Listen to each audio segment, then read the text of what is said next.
पाकिस्तान में भी सीटों का जुगाड़, टूटने लगे इमरान के सांसद पीएमएलएन पीपीपी एमक्यूएमपी में बन सकती है बात।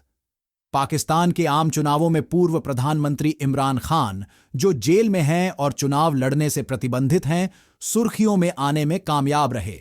उनकी पार्टी पाकिस्तान तहरीक इंसाफ पीटीआई का समर्थन करने वाले स्वतंत्र उम्मीदवारों ने आम चुनावों में एक सीटें जीतीं, लेकिन पार्टी फिर भी सरकार बनाने के लिए जरूरी बहुमत के आंकड़े से 32 सीटें पीछे रह गई।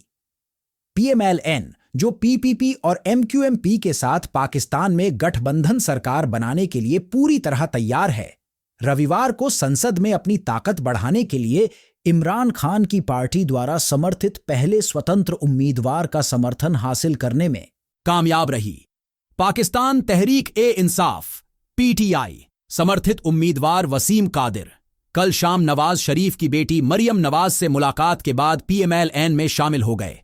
उन्होंने लाहौर के नेशनल असेंबली 121 निर्वाचन क्षेत्र से पाकिस्तान मुस्लिम लीग नवाज पीएमएलएन के दिग्गज शेख रोहेल असगर को हराया था। कादिर ने मरियम नवाज से मुलाकात के बाद कहा, मैं पीएमएलएन में शामिल हो गया हूं क्योंकि यह मेरा घर है। पीएमएलएन के सूत्रों के मुताबिक पीटीआई समर्थित विजयी उम्मीदवारों के साथ बातचीत चल रही है और अगले 24 से 48 घंटों में ऐसे और उम्मीदवार नवाज शरीफ के खेम में शामिल होंगे। पीएमएलएन यह सुनिश्चित करेगा कि वह अधिक से अधिक पीटीआई समर्थित स्वतंत्र उम्मीदवारों को अपने कैंप में ले आए, ताकि बिलावल भुट्टो जरदारी की पाकिस्तान पीपुल्स पार्टी पर उसकी निर्भरता कम से कम हो। इस बीच अगली सरकार बनाने के लिए राजनीतिक दलों के चल रहे प्रयासों के बीच रविवार को लाहौर में गतिविधियां तेज हो गईं।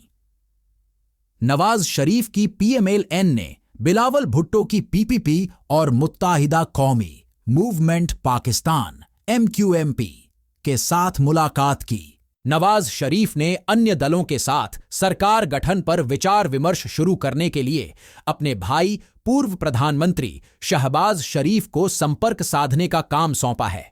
बता दें कि 8 फरवरी के आम चुनावों के एक दिन बाद पीएमएलएन सुप्रीमो ने पाकिस्तान डेमोक्रेटिक मूवमेंट अलायंस की तर्ज पर एक राष्ट्रीय एकता सरकार के गठन का संकेत दिया था। डॉन ने सूत्रों के हवाले से बताया कि शुक्रवार की रात पीएमएलएन के शहबाज शरीफ ने पंजाब के कार्यवाहक मुख्यमंत्री मोहसिन नकवी के आवास पर पीपीपी नेता आसिफ अली जरदारी और उनके बेटे बिलावल भुट्टो जरदारी से मुलाकात की थी।